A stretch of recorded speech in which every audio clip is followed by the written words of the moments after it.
Hey everyone, a very good evening to all of you. सभी का warm welcome करता हूं वाईटी एडिटोरियल क्लास में। मेरा नाम है अमन बहल।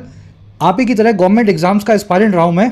अभी गवर्नमेंट जॉब में हूं और इन क्लासेस के जरिए आपको सिखाता हूं हिंदी मीडियम वाले बच्चे इंग्लिश वालों के बराबर अपने इंग्लिश के सेक्शन को कैसे ला सकते हैं, अपनी रीडिंग को, ग्रामर को, वोकैब को कैसे इंप्रूव कर सकते हैं।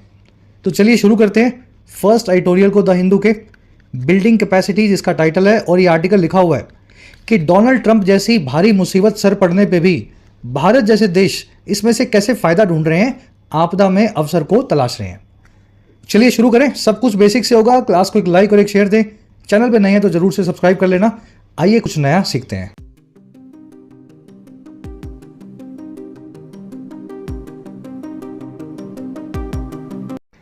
ऑलराइट, कह रहा है जी बिल्डिंग कैपेसिटीज। देखिए, कैपेसिटी वर्ड का मतलब होता है क्षमता, आपके अंदर की एबिलिटी, किसी काम को करने की ताकत, और बिल्ड करना यानी बनाना। कह रहे भारत को अपनी क्षमताओं को बिल्ड करना होगा, कैपेसिटीज को बिल्ड करना होगा। कैपेसिटी वर्ड जब फाइनेंशियल टर्म्स में यूज होता है इकोनॉमिक आर्टिकल्स में, इसका मतलब होता है आपके संसाधन, आपकी फैक्ट्रीज, आपके पार्टनर्स, जो भी प्लांट, मशीनरी, दोस्त जो भी आपके बाजार में है, सभी कैपेसिटी की तरह काम करते हैं आपके लिए, आपकी क्षमताओं को बढ़ाते हैं। तो भारत को अपनी ट्रेडिंग कैपेसिटीज को बढ़ाना है, नए नए देशों से ट्रेड पैक्ट करना होगा ताकि अमेरिका से अपनी निर्भरता कम कर सके।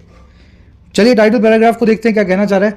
कह रहा है जी India can gain from accelerated trade diplomacy in Europe. कह रहा है जो भारत है ना, इंडिया, ये गेन कर सकता है। गेन करना यानी मुनाफा कमाना, किसी चीज का फायदा उठाना। तो भारत मुनाफा कमा सकता है या फायदा उठा सकता है इस चीज से। और कौन सी चीज है वो फ्रॉम लगा के बताया। वो चीज है ट्रेड डिप्लोमेसी। डिप्लोमेसी का मतलब होता है बातचीत, कूटनीति, दो देश आपस में दोस्ती करते हैं, है ना। ट्रेड का मतलब होता है व्यापार। तो व्यापारिक कूटनीति से, और वो कूटनीति जो एक्सेलरेटेड है, जो तेजी से आगे बढ़ रही है, जिसमें आप नए नए दोस्त रोज बनाए जा रहे हो, तो इस पॉलिसी से यूरोप के अंदर अगर अपना ले भारत तो बहुत कुछ गेन कर सकता है। तो डोनाल्ड ट्रंप से सारी दुनिया परेशान है, हम भी और यूरोप भी है। तो क्यों ना ये सब परेशान कंट्रीज मिल करके कुछ ट्रेड पैक्ट्स करें, ट्रेड के कुछ एग्रीमेंट्स करें, जिससे हम आपस में ही इतना ट्रेड कर लें कि डोनाल्ड ट्रंप और अमेरिका की हमें ज़्यादा जरूरत ना पड़े। तो ये होती है एक्सेलरेटेड ट्रेड डिप्लोमेसी। चलिए जल्दी से आगे बढ़ते हैं। एक सवाल मैं आपसे यही पूछ लेता हूं, क्या यूरोप के आगे द लगना चाहिए? क्या ज्योग्राफिकल लोकेशंस जैसे किसी शहर का नाम, देश का नाम, कॉन्टिनेंट का नाम, क्या इनके आगे द लगाया जाता है या नहीं लगाया जाता? आगे क्लास में करवाऊंगा, अपने हिसाब से चेक करो आपको कितना आता है कॉन्सेप्ट। जल्दी से इस आर्टिकल की वोकैब पर नजर डालेंगे। 4-5 वर्ड्स शुरू में एक साथ आपको दिखा दें ताकि आप इसको स्मूथली पढ़ सकें। साथ ही वाईटी ऐप को डाउनलोड कर सकते हैं अपने एग्जाम्स की स्ट्रक्चर्ड मैनर में तैयारी के लिए। इन यूट्यूब क्लासेस के साथ साथ अगर आपको राइटिंग भी सीखना हो, एसएससी, बैंकिंग, यूपीएससी के लिए तैयार करना हो अपने इंग्लिश के सेक्शन को, तो वाईटी ऐप है आपके लिए, आपकी अपनी ऐप है। कमेंट सेक्शन में लिंक दिया गया है। हमारा राइटिंग कोर्स है, फ्लैगशिप कोर्स। 50,000 से ज़्यादा लोग इसमें एनरोल्ड हैं। इस कोर्स में आपको 50 घंटों में या लगभग 60 घंटों में इंग्लिश में लिखना सिखाया जाता है किसी भी एग्जाम के लिए। फ़ायदा ले सकते हैं इसको कूपन लगा करके। इसी तरीके से आपको मिलेगा यूपीएससी का कोर्स, जो कि राइटिंग कोर्स से और ज़्यादा एडवांस्ड है। हिंदी से इंग्लिश में आपको माइग्रेट किया जाता है इस कोर्स में, यूपीएससी के लिए या सिविल सर्विसेज के लिए। इसमें CSAT, answer writing, descriptive, everything is covered in the course. इसका भी फायदा आप ले सकते हैं। एसएससी और बैंकिंग के भी प्रैक्टिस पैक्स आपको मिलेंगे, जिसमें एसएससी बैंक के सभी टाइप ऑफ क्वेश्चंस को आपको रेडी करवाया जाता है एग्जाम पैटर्न्स के हिसाब से। चलिए, ऐप का फायदा लेने के लिए कमेंट सेक्शन में लिंक दिया गया है और ये नंबर है टीम का। व्हाट्सएप पे आप जुड़ सकते हैं किसी भी कोर्स से रिलेटेड कोई भी क्वेरी आपके पास हो। चलिए वोकैब शीट 5 वर्ड्स थोड़े डिटेल में आपको दिखा दे। जूम इन कर दूं इसको। देखिए पहला वर्ड है वेंट, सर्कमवेंट। देखिए गो, वेंट, गोन वाला आपको पता होगा। गो मतलब जाना, वेंट मतलब वर्ब की सेकंड फॉर्म। तो जो वेंट है डब्ल्यू से बनने वाला, वही VENT यहाँ पे लिखा हुआ है, थोड़ा स्पेलिंग चेंज करके। सरकम का मतलब होता है घूम के।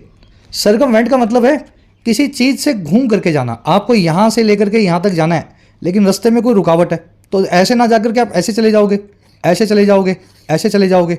तो जब चीजों से बच करके निकलते हो, साइड स्टेप या बाईपास करते हो, तब आप उनको सर्कमवेंट करते हो। Some high net worth individuals open their accounts in Switzerland and Panama to circumvent India's tax laws. कुछ अमीर लोग, हाई नेटवर्थ इंडिविजुअल्स, अपने अकाउंट्स खोल लेते हैं स्विट्जरलैंड और पनामा में ताकि वो बच करके निकल सकें, वर्क अराउंड या बाईपास कर सकें भारत के टैक्स कानूनों को, टैक्स लॉज को। चलिए, इसको मैनेज करना, इवेड करना, साइड स्टेप करना भी बोलते हैं। बहुत आसान है वर्ड। आप देखो, यहां से यहां जा रहे थे, पॉइंट ए से पॉइंट बी पे, रास्ते में रुकावट है तो साइड में स्टेप किया और फिर ऐसे चले गए। समझ गए ना, चीज़ों से बच करके साइड स्टेप करना, निकलना। सरकम नेविगेट भी इसका सिनोनिम है। आज आप ये साइड स्टेप नाम का वर्ड आर्टिकल में देखेंगे। चलिए, अगला वर्ड अपने पास डिफर। डिफर वर्ड के दो मीनिंग्स हैं। पहला मीनिंग है किसी चीज़ को डिले करना, पोस्टपोन करना। 10 तारीख की जगह पे 15 तारीख को, फरवरी की जगह पे जून में। तो जब आगे बढ़ाते हैं तो डिफर करना होता है किसी चीज़ के, समझ गए ना, शेड्यूल को। दूसरा मीनिंग होता है किसी को रिस्पेक्ट देना, किसी की बात को मान लेना। जैसे मैंने आपको बोला ऐसा कर लो, आपको मन नहीं कर रहा वैसा करने का, लेकिन फिर भी मेरे कहने पे आपने कर लिया कि चलो मेरे टीचर हैं, इन्होंने कहा है तो सही कहा होगा, तो आपने मेरे सामने डिफर किया। निशानी ये है कि जब भी आप किसी के सामने डिफर करते हैं, उसकी बात मानते हैं रिस्पेक्ट रख के, तो आप टू लगा के बताते हैं उस आदमी का नाम। चलिए मैं यूज करके दिखाता हूं आपको। The government has deferred its plan to sell its stake in the Indian railways.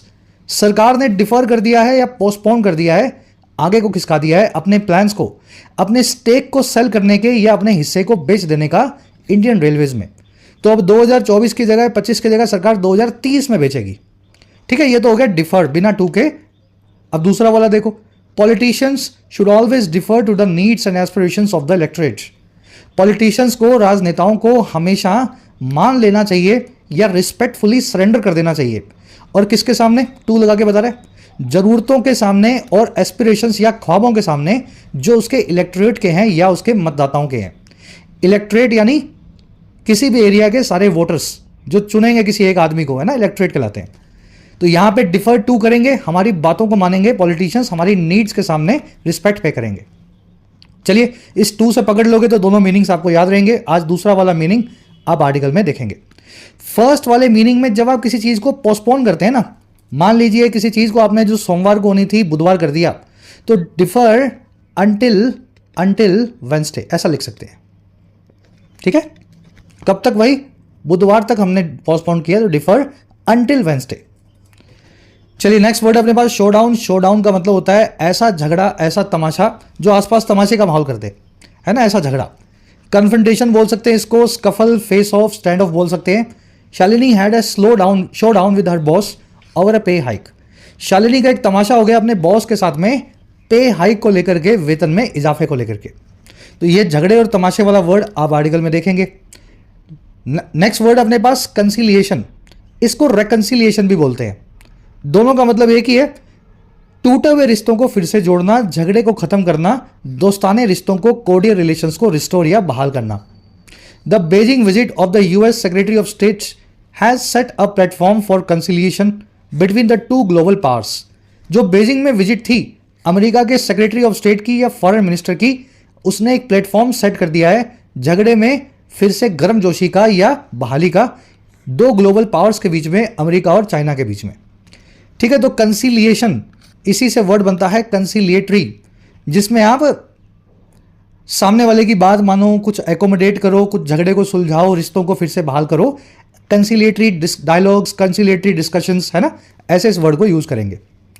चलिए, रेप्रोचेमान भी बोलते हैं इसको। ये वर्ड देख लेना, थोड़ा कॉम्प्लिकेटेड है, लिख करके आप बोल के देखो, रेप्रोचेमान। चलिए लास्ट वर्ड है इम्पार्ट। देखिए, इम्पार्ट का मतलब है देना, लेकिन ऐसा नहीं है कि आपने मुझे किताब दे दी तो आपने किताब इम्पार्ट की, नहीं। ऐसी कोई चीज़ देना जिसको देने पे वो चीज़ आपके पास ख़त्म ना हो, जैसे कि नॉलेज, एजुकेशन, कॉन्फिडेंस। किसी को आपने कॉन्फिडेंस दिया तो ऐसा तो नहीं है आपका कॉन्फिडेंस कम हो गया, बल्कि सामने वाले का आपने बढ़ाया ना। तो इस तरह की चीज़ें देने को अंग्रेजी में इम्पार्ट करना बोलते हैं। नॉलेज और इंफॉर्मेशन से इस वर्ड को कनेक्ट करके रखना। The interns were imparted an orientation training by the manager. Interns को दिया गया एक ओरिएंटेशन ट्रेनिंग मैनेजर के द्वारा। ओरिएंटेशन ट्रेनिंग वो ट्रेनिंग होती है जो किसी डिपार्टमेंट में जाने के बाद आपको उसके कामकाज के तरीकों के बारे में दी जाती है, कि हमारा ऑफिस आने का टाइम ये है, ये हम पहनते हैं, इतना बजे लंच होता है। तो ये होती है ओरिएंटेशन ट्रेनिंग, ये इम्पार्ट की गई। चलिए, बिस्टॉ भी बोलते हैं। You will see the word impart in today's article. अब आ जाओ आर्टिकल पे, एक समरी आपको दें किस बारे में लिखा हुआ है। समरी ये है कि डोनाल्ड ट्रंप से, जैसा कि मैंने आपको बताया, पूरी दुनिया स्ट्रेस में आ गई है। टैरिफ पे टैरिफ लगा रहे हैं ट्रंप, भारत पे भी लगता है 2 अप्रैल से टैरिफ लग जाएंगे, और ऐसा ही कुछ यूरोप के साथ भी हो रहा है। तो इस पूरी आपदा के अंदर, डोनाल्ड ट्रंप नाम की मुसीबत के अंदर, सारी दुनिया ने एक दूसरे की तरफ देखा और उनको लगा कि हमें तो एक अपॉर्चुनिटी मिल गई। भारत यूरोपियन यूनियन और यूरोप के कई इंडिविजुअल कंट्रीज से ट्रेड एग्रीमेंट करने वाला है अगले कुछ हफ्तों में। और ये ट्रेड एग्रीमेंट्स 2007 से हम नहीं कर पाए, पिछले 15-20 सालों से, लेकिन डोनाल्ड ट्रंप की इन नीतियों की वजह से सभी कंट्रीज एक दूसरे के नज़दीक आ रही हैं और ट्रेड एग्रीमेंट्स कर रही हैं। हमारा आर्टिकल कह रहा है कि बड़ी अच्छी बात है ये, इस मुसीबत में भी कुछ अच्छा हो रहा है। अगर ये ट्रेड एग्रीमेंट्स भारत की हो गए यूरोप में, तो शायद अमेरिका पे हमारी निर्भरता रहेगी नहीं। आज की टोन है ऑप्टिमिस्टिक, होपफुल, ऑप्टिमिज्म दिखा रहा है, आशा दिखा रहा है इन ट्रेड एग्रीमेंट से जो भारत और यूरोप की कंट्रीज के बीच में होने वाले हैं। चलिए शुरू करें। फर्स्ट पैराग्राफ है, वीडियो को पॉज कर लो अच्छे बच्चे की तरह।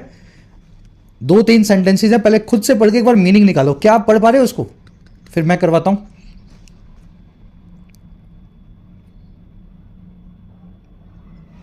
चलिए, कह रहे the security breach where a Khalistani protester approached External Affairs Minister S. Jaishankar's car in London overshadowed the headlines on his week-long visit to the United Kingdom and Ireland.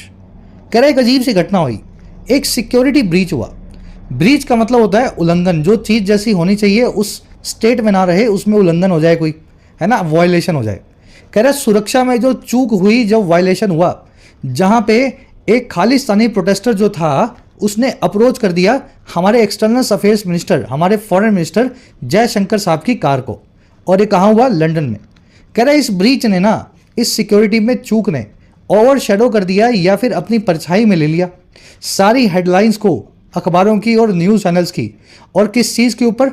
उनकी हफ्ते भर लंबी वीक लॉन्ग विजिट के ऊपर, जो होने वाली थी यूनाइटेड किंगडम और आयरलैंड में।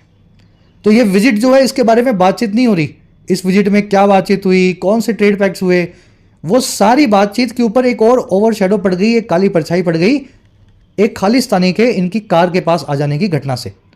समझ गए ना? चलिए, अब हर आदमी इस खालिस्तानी की बात कर रहा है, विजिट की बात कोई नहीं कर रहा। मीनिंग समझो इस सेंटेंस का, कहना क्या चाह रहा है।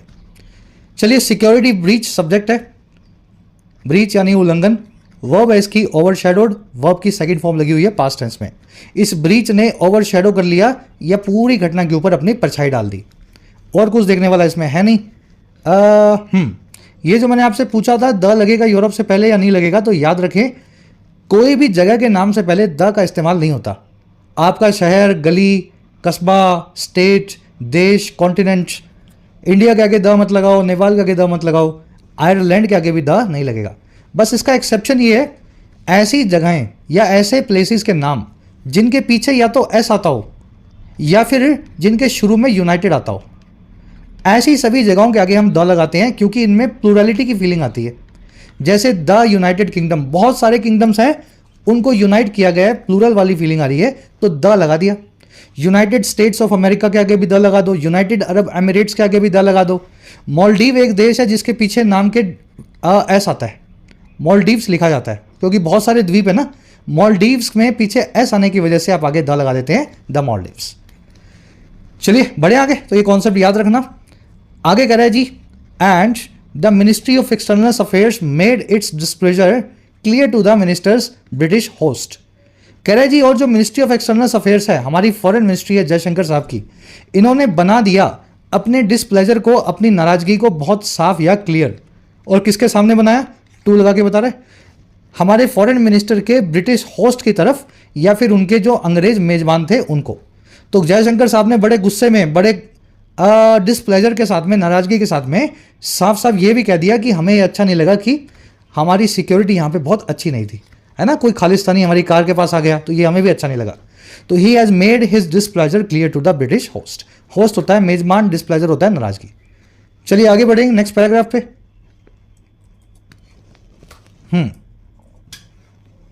आराम से पहले लेनी है एक रीडिंग, खुद से देखो।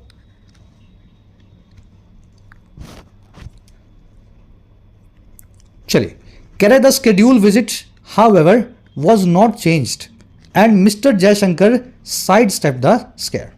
कह रहे फिर जो स्केड्यूल विजिट थी, स्केड्यूल बनाई हुई ये पूरी यात्रा थी जयशंकर साहब की, हालांकि इसको चेंज नहीं किया गया, ये स्केड्यूल वैसे ही बना रहा।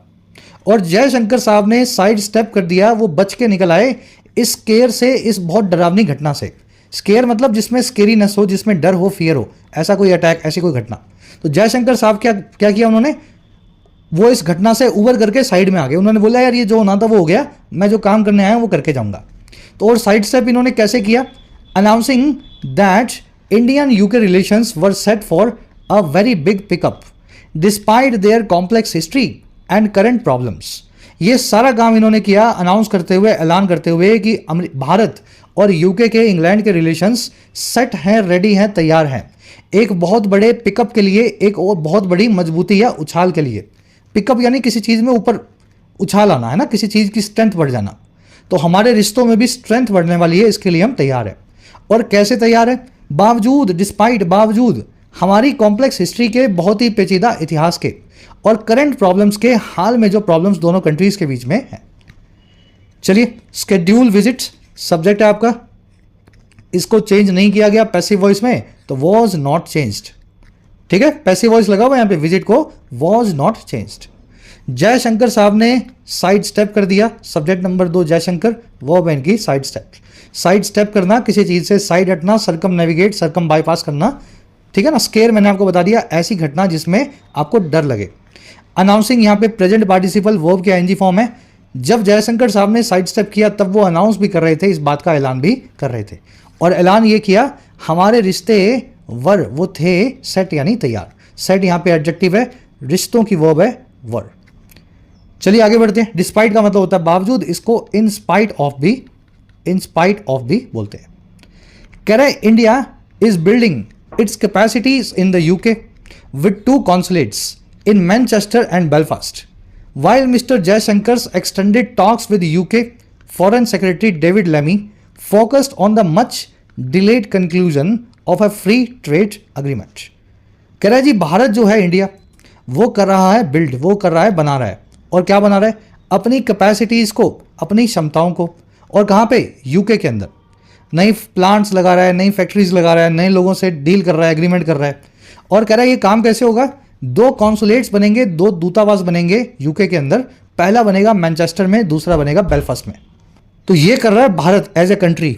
जबकि वाइल जयशंकर साहब जो हैं, इनकी जो एक्सटेंडेड टॉक्स है, लंबी बातचीत है, डिटेल्ड टॉक्स, एक्सटेंडेड यानी लंबी, अमेरिका, यूके के या लंदन के फॉरेन सेक्रेटरी के साथ में, जिनका नाम है डेविड लेमी।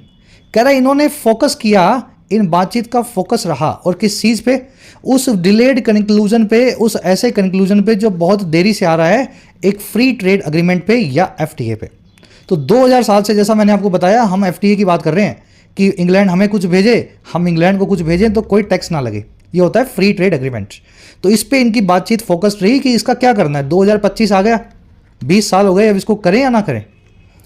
चलिए, इंडिया सब्जेक्ट है, इस बिल्डिंग इसकी वर्ब है। जयशंकर साहब की एक्सटेंडेड जो टॉक्स हैं, ये सब्जेक्ट है, सब्जेक्ट नंबर 2, और वर्ब है इसकी फोकस्ड। जिस चीज़ पे आप फोकस करें, ध्यान डालें, कंसंट्रेट करें, आप ऑन लगा के बताएं, ठीक है। Focused on the much delayed conclusion of FTA. Much delayed यानी जो चीज़ बहुत ज़्यादा डिले हो चुकी है। डिलेड एक एडजेक्टिव है, मच यहाँ पे एडवर्ब है, ठीक है। चलिए आगे बढ़े, आ जाओ नेक्स्ट पैराग्राफ।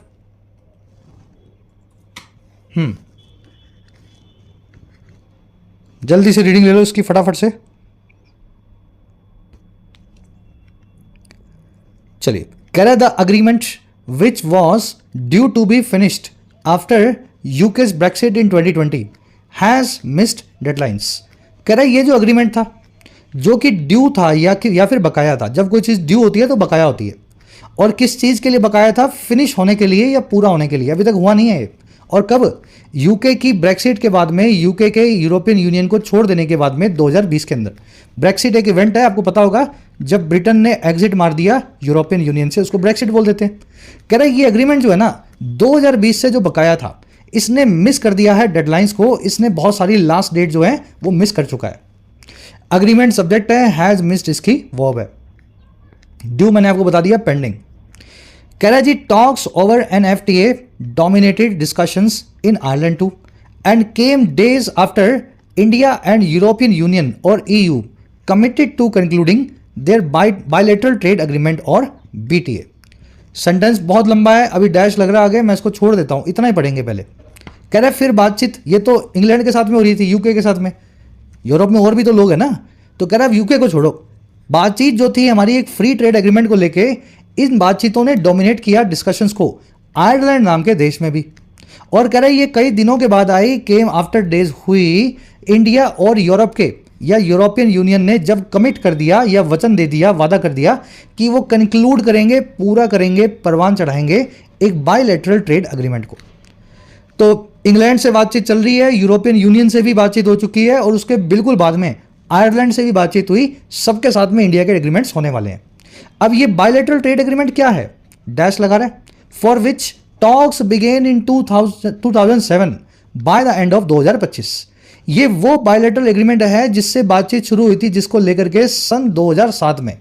और ये बायलैटरल एग्रीमेंट जो है हमने कमिट किया है, हम पूरा करेंगे, कंक्लूड करेंगे 2025 के अंत तक, यानी इस साल के लास्ट तक। समझ गए ना? तो इस तरीके से पूरा सेंटेंस बना हुआ है। ये बीच में डैश से डैश के बीच आप देख रहे हो, ये पता क्या है? ये बायलैटरल ट्रेड एग्रीमेंट के बारे में एडिशनल इंफॉर्मेशन है। ये वो ट्रेड एग्रीमेंट है जिसकी बातचीत 2007 में शुरू हुई थी, लेकिन हमने कमिट किया है कि हम बाय द एंड ऑफ 2025 में इसको पूरा करेंगे। चलिए, टॉक्स सब्जेक्ट है, डोमिनेटेड इसकी वर्ब है, ठीक है। दूसरी वर्ब है came. Talks dominated discussions and talks came days after India and European Union committed. India and European Union subject number 2 बन जाएगा, वर्ब है इनकी कमिटेड। कमिट टू के बाद में वर्ब की आईएनजी फॉर्म का इस्तेमाल होता है। सारे वो फ्रेजेस मैं आपको करवा चुका हूँ, की टू, कमिट टू, है ना, यूज टू, ये सारे वर्ब्स जिनके आगे टू लगा हुआ एक प्रेपोजिशन की तरह है, इनके बाद में या तो नाउन या वर्ब की आईएनजी फॉर्म आती है। आज वो स्लाइड में दिखा नहीं रहा हूँ, आपने स्क्रीनशॉट लिया होगा पुरानी क्लासेस में, जरूर से उसको देखना। ये कौन से सारे फ्रेज हैं जो टू के बाद में वर्ब की आईएनजी फॉर्म लेते हैं। चलिए, एक कॉन्सेप्ट आपको यहां करवा देते हैं बाय का। बाय का मतलब होता है जब इसके साथ में कोई टाइम पीरियड लग जाए या पॉइंट ऑफ टाइम लग जाए। जैसे लिखा हो बाय 9 PM, तो इसका मतलब है 9 बजे तक। बाय संडे, इसका मतलब है कोई काम संडे तक हो जाना चाहिए। संडे एक डेडलाइन बन जाएगा, संडे से पहले या संडे के दिन ये काम हो, मंडे ना चढ़े। कंफ्यूजन ये होती है कि ये तो आप समझ गए, कुछ बच्चे या पूछते हैं मुझसे कमेंट्स में, सर टिल का भी तो यही काम है। भाई मैंने आपसे बोला संडे तक आपका ये सिलेबस पूरा हो जाना चाहिए, तो मैं ऐसा भी बोल सकता हूं your syllabus should complete bye या टिल संडे। तो बाय और टिल में क्या फर्क है ये आपको समझना है। देखिए, टिल जो है ना, टिल ये एक कंटिन्यूअस एक्टिविटी को बताएगा जो कि किसी पॉइंट ऑफ टाइम पे जाके पूरी होगी, और बाय जो है एक वन टाइम एक्शन को बताएगा। जैसे मैं आपको बोलूं मैं आपका इंतजार करूंगा 8 बजे तक। इस बात को कहने के 2 तरीके हैं, ध्यान से समझना। मैं आपका इंतजार करूंगा 8 बजे तक। पहला तरीका तो ये है, मैं यूं कह दूं मैं 8 बजे तक आपका इंतजार करता रहूंगा, कंटिन्यूअस एक्शन। दूसरा तरीका ये है कि 8 बजे मैं निकल जाऊंगा इंतजार करके, ये है वन टाइम एक्शन। समझ पा रहे हो? 8 बजे तक इंतजार करूंगा, कंटिन्यूअस एक्शन। मैं 8 बजे निकल जाऊंगा इंतजार करके, ये वन टाइम एक्शन। अगर मुझे वन टाइम एक्शन बताना है तो बाय के साथ बताऊंगा, और कंटिन्यूअस एक्शन बताना है तो टिल के साथ में बताऊंगा। I will wait for you till 8 PM और I will leave by 8 PM। समझ पा रहे हो? तो जब भी कंटिन्यूअस एक्शन हो टिल लगा दे, और वन टाइम एक्शन हो तो बाय लगा दे। तो हमें भी कंक्लूड करना है, इसको कंक्लूड करना यानी परवान चढ़ाना। 2025 के अंत तक चढ़ेगा, वन टाइम एक्शन है, कंक्लूड करना, इसलिए बाय का इस्तेमाल हुआ। चलिए, कॉन्सेप्ट कैसा लगा, समझ में आया नहीं आया, कमेंट्स में बताना। फिर किसी क्लास में बहुत सारे एग्जांपल्स लेकर के आपको बताएंगे। कह रहा है जी, bilateral trade with the UK $52 billion and Ireland $17 billion are underpowered, and discussions on enhancing collaborations, especially in high-tech trade, were on agenda in both capitals. कह रहे फिर बायलैटरल ट्रेड है किसके साथ में? एक तो यूके के साथ में, द यूके, द लगा हुआ है, और दूसरा आयरलैंड के साथ में। कह रहे ये अंडर पावर्ड है, इनमें पावर अभी भी कम है। अंडर पावर्ड मतलब ये ट्रेड बहुत ज़्यादा हो सकता था, लेकिन हमने उतनी पावर इसमें डाली नहीं है। ये 52 की जगह पे 552 बिलियन भी हो सकता था, तो ये अंडर पावर्ड है। और कह रहे जो डिस्कशंस हैं, बातचीत हैं, इन्हांस करने पे इन कोलैबोरेशंस को, खास करके हाई टेक ट्रेड में या फिर टेक्नोलॉजी के ट्रेड में, ये थी हमारे एजेंडा में, हमारे प्लान में, दोनों ही कैपिटल्स में। आयरलैंड में भी डबलिन में और यूके में भी लंदन में, दोनों जगह जब जयशंकर साहब गए तो इस चीज़ पर उन्होंने ध्यान दिया कि 52-17 को कैसे 552 और 1017 करके दिखाएं। चलिए, टेक्निकली सेंटेंस में आप देखेंगे एरर मिलेगी आपको। बायलैटरल ट्रेड जो है, इसके लिए वर्ब जो है ना, आर नहीं आनी चाहिए, इज आनी चाहिए, लेकिन वर्ब आर ठीक है। एक्चुअल में ये ट्रेड जो है ना 2 कंट्रीज के साथ में है। पहला यूके के साथ में, फिर आयरलैंड के साथ में। एक्चुअल में दो अलग अलग ट्रेड्स हैं, तो यहाँ पे ऐसा लिखना चाहिए था, या तो ट्रेड्स और फिर आर लगा देना चाहिए था, सब्जेक्ट वो मैच हो जाता, या फिर लिखना चाहिए था बायलेटरल ट्रेड रिलेशंस, ठीक है, या वॉल्यूम्स, ट्रेड की मात्रा या ट्रेड के रिश्ते। बायलेटरल ट्रेड रिलेशंस या वॉल्यूम्स, फिर वर्ब आर लगती तो और ज़्यादा बेहतर होता, ठीक है ना। चलिए, एजेंडा होता है आपका प्लान। चलिए नेक्स्ट पैराग्राफ पे बढ़े। आराम से पॉज करो और चेक करो कितना पढ़ पा रहे हो।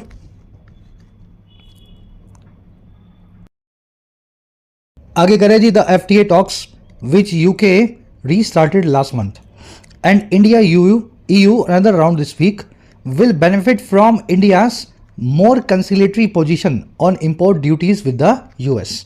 कह रहे ये जो FTA की टॉक्स कर रहे हैं हम पूरे यूरोप में, पहली जो हो रही है यूके के साथ में जो पिछले महीने रिस्टार्ट हुई है, और दूसरी हो रही है यूरोपियन यूनियन के साथ में जिसका एक राउंड इसी वीक हुआ है।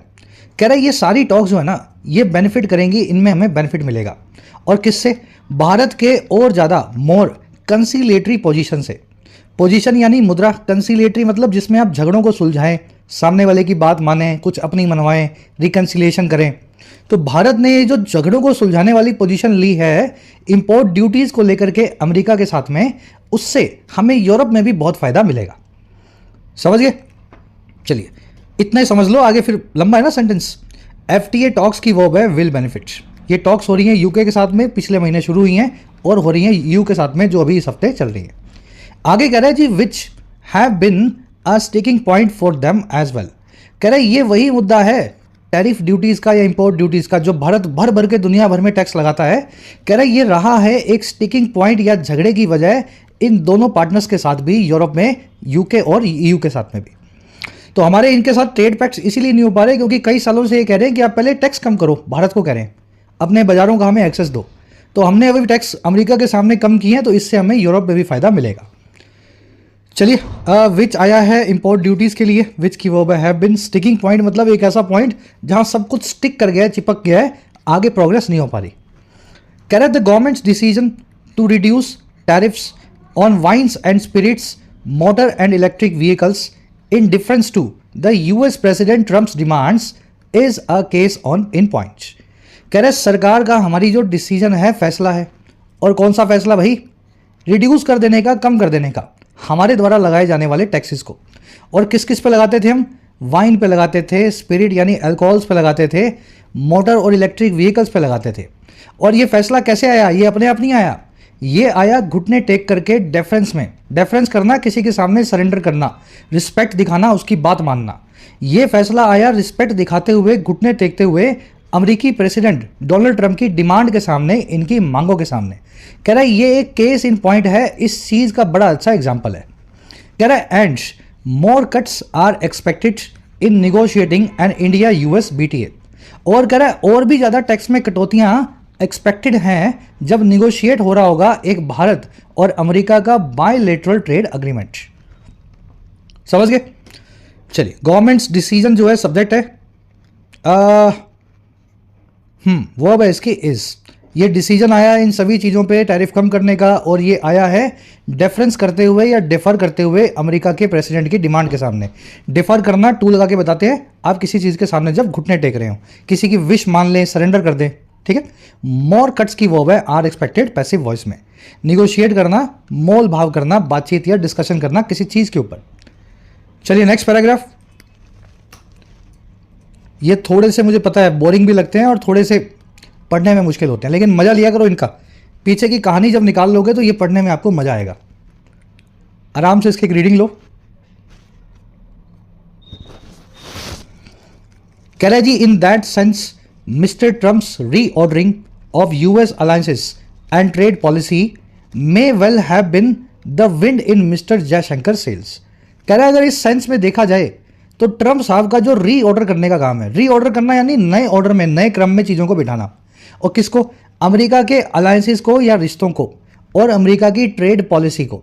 कह रहा है जी ये दोनों चीज़ें तो ना रीऑर्डर किया, ये हो सकता है ये रहा हो, मे वेल हैव बिन, जयशंकर साहब की सेल्स या इनकी नाव की पतवार की विंड। विंड का मतलब होता है हवा। सेल क्या होता है? नाव की पतवार, अगर उस पर हवा पड़े तो वो उसी दिशा में नाव आगे बढ़ती है। तो ट्रंप साहब ने जो ये सब काम किए, दुनिया भर में आतंक मचाया, हो सकता है यही जयशंकर साहब की पतवार की हवा की तरह काम किया होगा। यानी जयशंकर साहब को इससे एंथुजियाज्म या मोमेंटम मिला होगा कि हम भी जाके दुनिया भर से अपने रिश्ते बनाएं। समझ गए? चले, ट्रम्प्स रीऑर्डरिंग जो है इसकी वर्ब है, ट्रम्प्स रीऑर्डरिंग की वर्ब है may well have been. May plus में वर्ब की थर्ड फॉर्म हैव के बाद में लगी हुई है, मॉडल के बाद में आपने पास्ट टेंस बनाया हुआ है। Could have been, should have been, may have been, would have been, याद है ना? विंड इन समवन सेल यानी किसी के अंदर का एनकरेजमेंट या एंथुजियाज्म जो उसको आगे बढ़ने की प्रेरणा दे। कह रहा the trip followed visits to Delhi by a high level EU delegation by the European Commission President Ursula von der Leyen and a senior ministerial and business team led by Belgian Princess Astrid। कह रहा है ये जो trip हमने ली ये followed हुई, ये पीछे पीछे आई। क्या पीछे पीछे आई? किस चीज़ के पीछे पीछे आई? उन विजिट्स के, उन सभी विजिट तो आप समझते हैं ना, कोई दौरा लेता है आपके कंट्री में आता है। ये ट्रिप ऐसे नहीं है, ये ट्रिप कई विजिट्स के बाद आई है। और जो विजिट्स हुई थी दिल्ली की तरफ इन सभी लोगों के द्वारा, एक तो यूरोपियन यूनियन के एक हाई पावर डेलीगेशन के द्वारा, डेलीगेशन होती है कमेटी, हाई पावर यानी जिनके पास बहुत पावरफुल लोग हों, जिनकी अगुवाई में थे European Commission President Ursula von der Leyen. और साथ में एक विजिट हुई थी एक सीनियर मिनिस्ट्रल और बिजनेस टीम के द्वारा, जिनकी अगुवाई में थी बेल्जियम की प्रिंसेस एस्ट्रिड। तो ये दोनों पहले भारत आके गए हैं, फिर हम जाके यूरोप में सब ये एग्रीमेंट करके आए हैं। कह रहा जी that imparted the sense that Europe is looking for new more dependable friends. और कह रहा है ये चीज़ इम्पार्ट करती थी, इस सेंस को देती थी, इस माहौल को, इस भावना को कि यूरोप जो है वो खुद ही लुक फॉर कर रहा है, ढूंढ रहा है ऐसे नए दोस्त जो ज़्यादा डिपेंडेबल हों, अमेरिका से ज़्यादा भरोसेमंद हो। समझ गए? तो यूरोप की ये पहल है, यूरोप अमेरिका से परेशान होकर के भारत आ रहा है सभी कंट्रीज, और हम भी इसी विजिट के पीछे हम अपनी विजिट्स यूरोप में कर रहे हैं। ट्रिप की वर्ब है फॉलोड, फॉलोड बॉय, फॉलोइंग, ये मैं आपको भी करवा देता हूँ ग्रामर कॉन्सेप्ट आज का। ठीक है, फॉलोड का मतलब होता है आफ्टर या come after. The trip comes after visits to Delhi by these people. That आया इन विजिट्स के लिए, दैट की वर्ब है इम्पार्टेड। इम्पार्ट का मतलब होता है किसी को कुछ देना, नॉलेज देना, विद्या देना, ज्ञान देना, इल्म देना, इंफॉर्मेशन देना, है ना, इम्पार्ट करना। चलिए अब इस कॉन्सेप्ट को देख लेते हैं फटाफट से। देखिए फॉलो जो है ना एक वर्ब है, इसका मतलब होता है पीछे पीछे आना। अगर मैं आपको फॉलो करूं तो आपके पीछे पीछे आ रहा हूं, और इसी से ही दो एडजेक्टिव बने हैं, फॉलोइंग और फॉलोड बाय। फॉलोड के बाद में बाय लग जाता है फॉलोइंग में आप जिस चीज़ का फॉलो कर रहे हो। सबसे पहले आपको यह समझना है कि फॉलो वर्ब का मीनिंग क्या है। अगर इतना समझ गए तो फॉलोइंग, फॉलोड, फॉलो सब समझ में आ जाएगा आपको। फॉलो का मतलब है किसी के पीछे पीछे आना, किसी का पीछा करना। चलिए, द अटैकर फॉलोड या was followed by the victim. Attacker ने फॉलो किया या पीछा किया या उसका पीछा किया गया विक्टिम के द्वारा, शिकार के द्वारा। हमलावर शिकार के पीछे जाएगा या शिकार हमलावर के पीछे जाएगा? भाई अटैकर इस शिकार के पीछे जाएगा ना, विक्टिम के पीछे जाएगा। तो अटैकर पीछे पीछे आया, आपको फॉलो वर्ब को एक्टिव में यूज करना है। यहां लिखना होगा अटैकर फॉलोड द विक्टिम। समझ गए इतना? अब देखो इस सेंटेंस को मैंने उल्टा कर दिया। द विक्टिम फॉलोड या was followed by the attacker.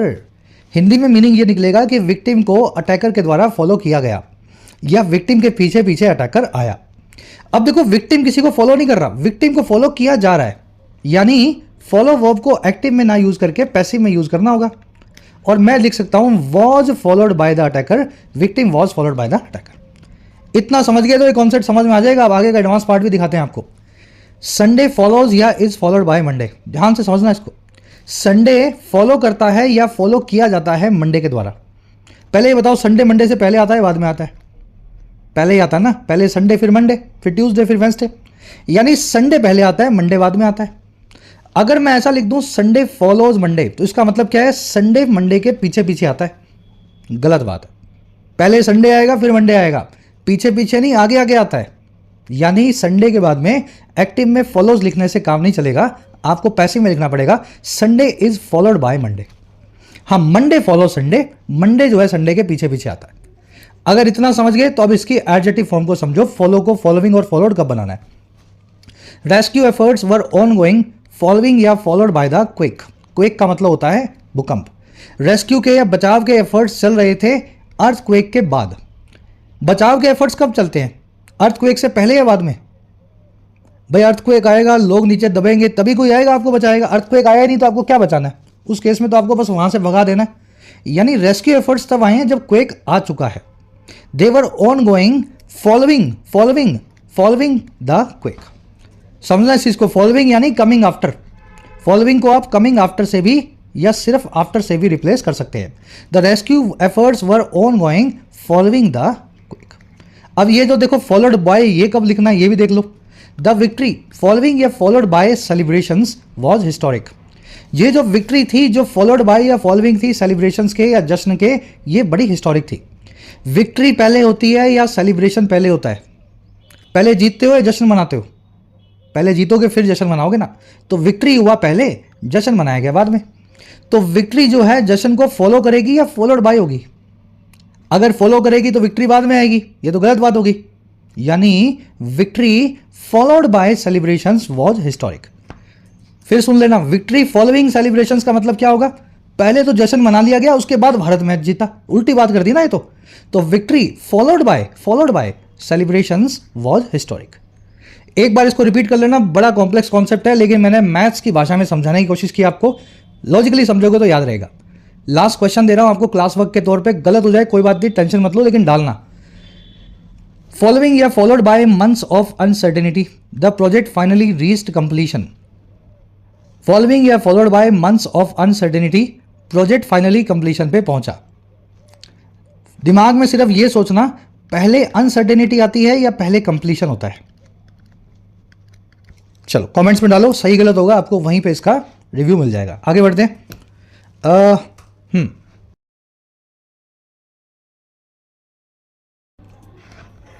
आगे कह रहा है, mister Jaishankar's visit also came close on the heels of the dramatic showdown at the White House between mister Trump and Ukrainian president Volodymyr Zelensky.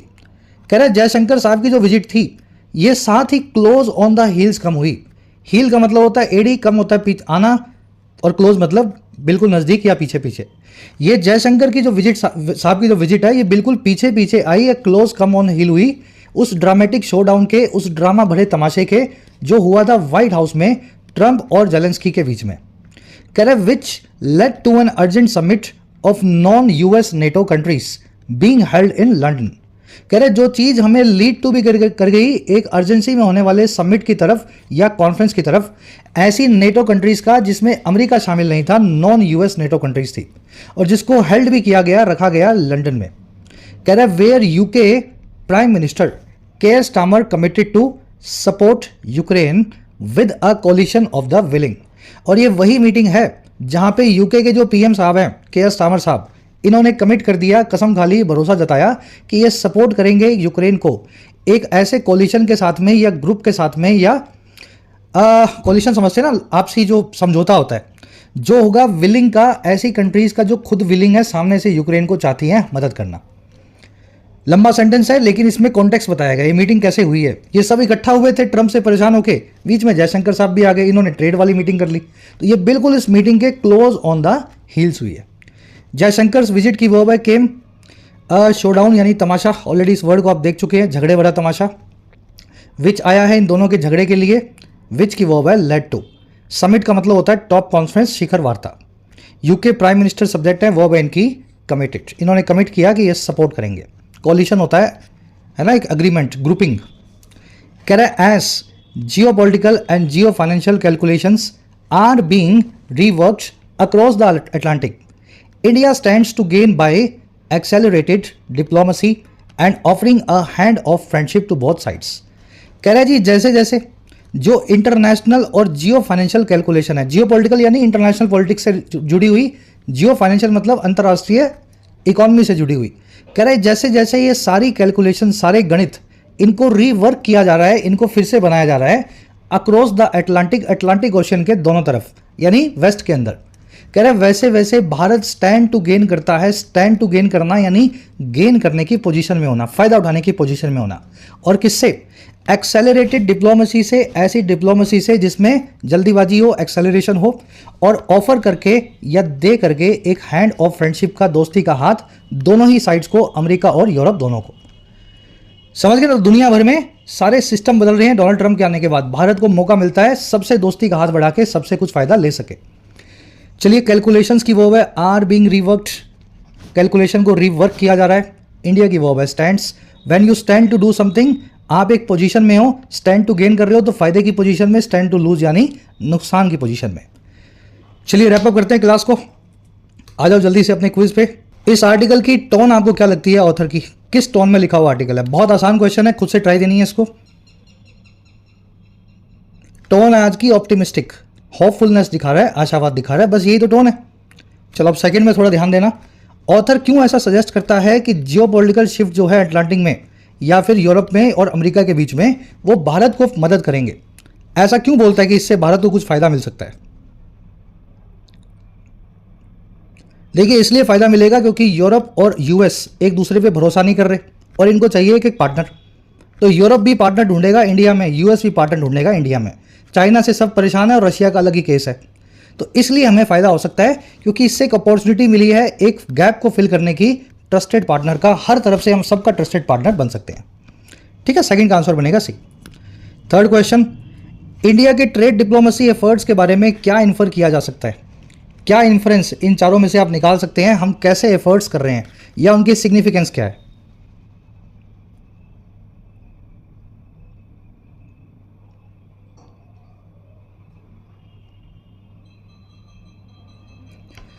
देखो, India देखता है इसको एक अपॉर्चुनिटी की तरह कि हम रिश्ते बना सकें यूरोप के साथ में, शिफ्टिंग जियोपॉलिटिकल ट्रेंड्स के जो है वजह से।